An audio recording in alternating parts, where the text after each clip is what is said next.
All right, today's Enneagram video in real life is about Enneagram and parenting. So yesterday I shared that Enneagram and marriage in real life was really important in terms of understanding some of our issues that kept coming up and spiraling up, and the way in which we communicated and our shame patterns, our relational habits, all was found within our types. And then as my kids got older, I started noticing, this was probably 2 or 3 years after I started the deep dive for myself, is that 2 or 3 years later, I realized that my husband and my daughter especially kept bumping heads during this phase of her life.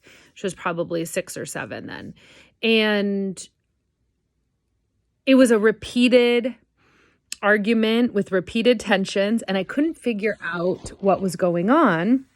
And then I realized, let me go to the Enneagram. And at the time, there was this wonderful, I think it's still published. I can't find my copy. I lost it, but, or I gave it away. Actually, probably I gave it to someone, about parenting in the Enneagram. And this helped so much. I was able then to start seeing the relational patterns and habits and communication that were causing tension in our family unit, in our family system, and was able to do just some really basic communication about it. Hey, here's a pattern, in kind of family meetings or at dinner, we would just bring some of this up.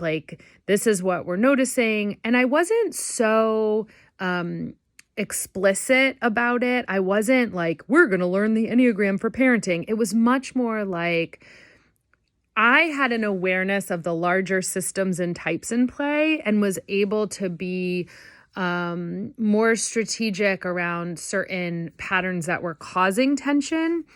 I'm trying to think of a good example for you is at the time, if my husband said something to my daughter, I noticed that she would have an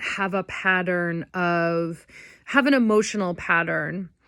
And I remember having a conversation with him in private. Hey, I'm noticing this emotional pattern. And it's happening when you say this in this way. Is there another way you could say that? Or is it possible that we could work, kind of role play a little bit on other options for you to say so that we don't keep getting the same outcome, which is causing separation between you two. It was causing them to pull apart rather than come together. And so I was able to have these little micro conversations. I also had one with her actually, where I said to her, I noticed this thing about you and Dad and kind of how you're talking.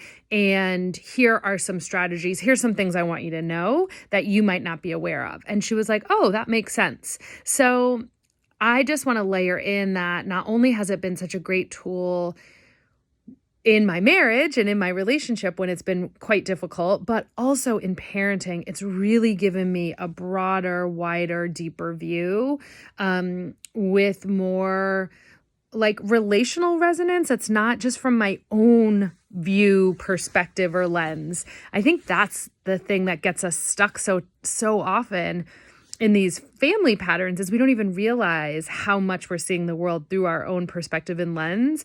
And depending on which type you are, that will really impact everything in the relational field, everything in our relationship. So the parenting aspect continues to be really interesting.